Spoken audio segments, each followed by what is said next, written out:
தமிழக வெற்றி கழகத்தினுடைய அவர்களுக்கு ஆதரித்தும் பேசவில்லை, அவர்களை எதிர்த்தும் நான் பேசவில்லை.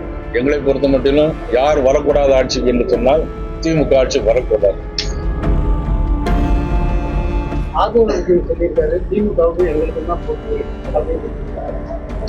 விந்தையிலும் விந்தையான விஷயம். ஒரு கவுன்சிலர் கூட ஆகல. ஆதவர்ச்சின் பணம் இருந்தா பணத்தை வச்சு ஆட்சி பிடிக்கலாம்னு நினைக்கிறாராங்கிறது தெரியல.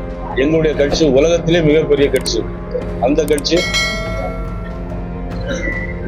அவங்க சப்போர்ட் பண்றேன்னு சொல்ல முடியாது. கரூரில் நடந்த சம்பவத்திற்கு அது யாராக இருந்தாலும் ஒரு தனி மனித தாக்கலை தேசிய ஜனநாயக கூட்டணி என்றுமே ஏற்றுக்கொள்வதில்லை.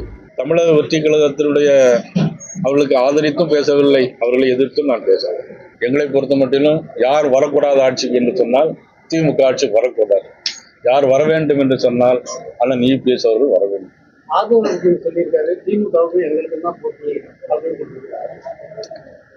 விந்தையிலும் விந்தையான விஷயம். ஒரு கவுன்சிலர் கூட ஆகல. ஆதவர்ச்சின் பணம் இருந்தா பணத்தை வச்சு ஆட்சி பிடிக்கலாம்னு நினைக்கிறாராங்கிறது தெரியல. ஒரு கவுன்சிலர் கூட இன்னும் இல்லை.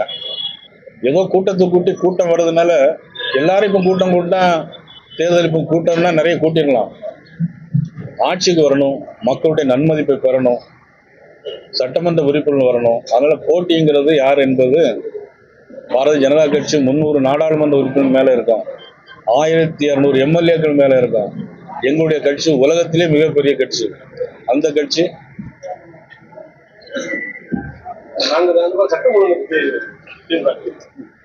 அது கேட்கவே வேண்டாமே. தமிழக வெற்றி கழகத்தை பிஜேபி தமிழக வெற்றி கழகம் நிறைய முரண்பாடு இருக்கு. எப்படிங்க நீங்க பிஜேபி தமிழக வெற்றி கழகத்துல மென்மையா இருக்கிறீங்க, அவங்களோட எல்லாருக்கும் அவங்களுக்கு சப்போர்ட் பண்ணி பேசுறீங்க, அவங்க முழுக்க முரண்பாடா பேசுறது. அதாவது எங்களை பொறுத்தவரை யாரையுமே எப்பொழுதுமே தீவிரமா எதிர்க்கிறது இல்லை, கொள்கை அளவுல தான் எதிர்க்கணுமே தவிர தனிப்பட்ட முறையில் எந்த தாக்குதலும் எந்த எதிர்ப்பும் எங்களை பொறுத்த மட்டிலும் இதுவரையிலும் கிடையாது, இனிமேலும் அது இருக்காது.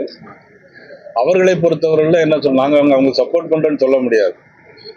கரூரில் நடந்த சம்பவத்திற்கு அது யாராக இருந்தாலும், நாளைக்கு நீங்களே ஒரு பொதுக்கூட்டம் போட்டதா இருந்தாலும் ஒரு தனி மனித தாக்கலை தேசிய ஜனநாயக கூட்டணி என்றுமே ஏற்றுக்கொள்வதில்லை. அதனால அவர்களுக்கு அந்த நடந்த சம்பவத்தை நான் சட்டமன்றத்தில் கூட நான் பேசினேன்.